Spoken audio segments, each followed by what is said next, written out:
Hey, Steve Gamache here with another Chef Knives to Go quick look product review. What we have this time is a gorgeous line of knives that are great craftsmanship, extremely well made. This is the Konosuke Sumiiro SLD Gyuto 240mm knife.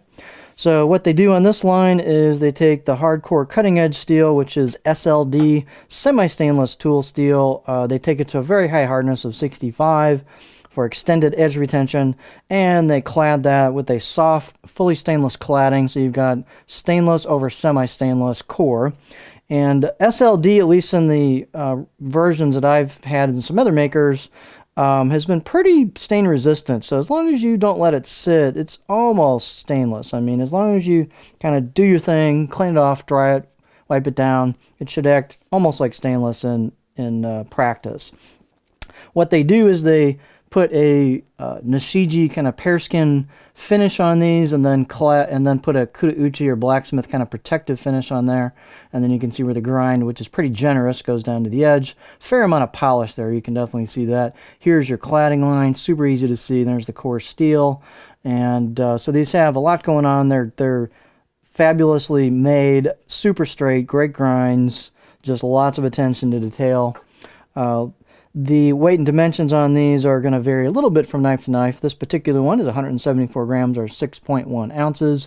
The edge length is about 244 or 9.6 inches, so it's a good sized knife. The overall length is almost 400 millimeters or 15.7 inches. And then these do come in different handle types. We'll take a look at the handle up close, but 3.4 millimeters is what I got for the thickness of the spine back above the back of the heel, and then it went down to about 2.3 halfway down. These will vary from knife to knife, but kind of maintains that, and you start to get a little bit of a distal taper or thickness reduction, and then really kicks in with the grind. So the grind starts way up here, and as it starts to get ground down towards the edge, it gets quite thin at that tip. So the performance on these is going to be really good, despite being a little thicker at the spine, and they get really thin right at that edge, and again, a pretty generous grind there. So performance is going to be top-notch on these, but with some stiffness and rigidity to the knife. Blade height is 49.2 on this sample. Again, that can vary just a little bit.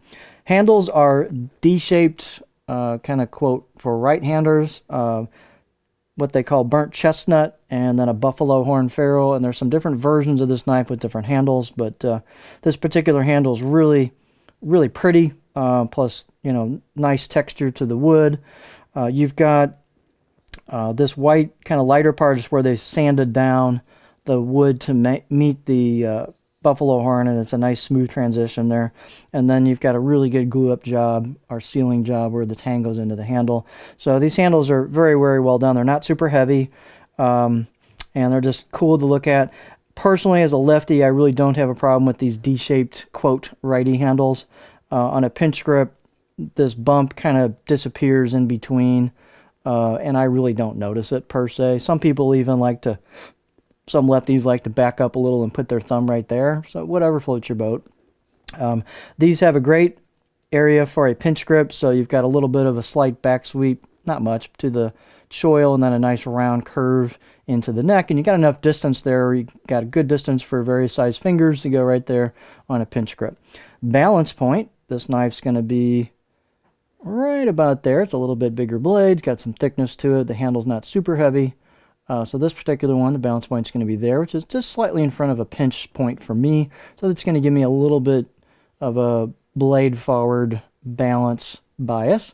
If you've got bigger hands and your pinch grip's a little more forward, it might be a little more neutral for you. But, it's a 6.1 ounce knife, so it's got a little bit of mass to it, but that's a pretty big knife. So really, even for that, that's a pretty light knife. And so you've got a lot of real estate to work with here, and it's still light and quite flickable.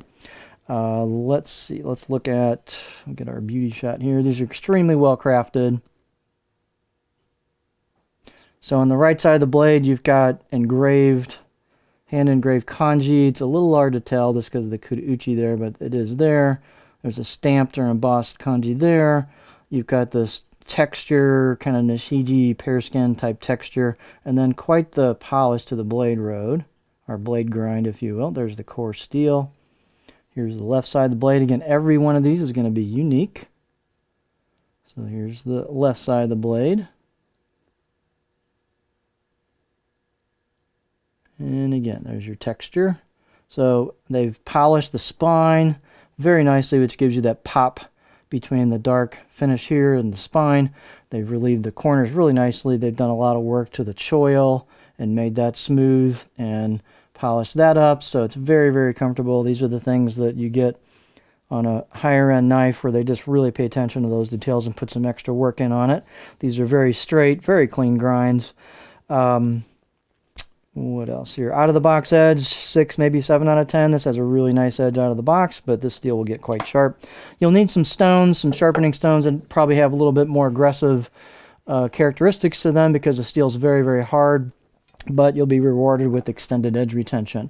And the 210 does a really nice job of a variety of profile types, as well as this 240 is simply an extended version of that. So they're very consistent on these profiles here. That's a good thing to see, consistency. So what you've got is a pretty good flat section towards the back 40% of the blade. It flows into that stop very nicely. And then you've got kind of a medium-high tip as far as center line. So I can still get pretty high on a rock by right in there. And then it flows nicely into that heel area, that back section. So they pay attention to that edge profile so that it's a smooth flow. As I said on the 210 video, it's like butter. It flows in there really nicely.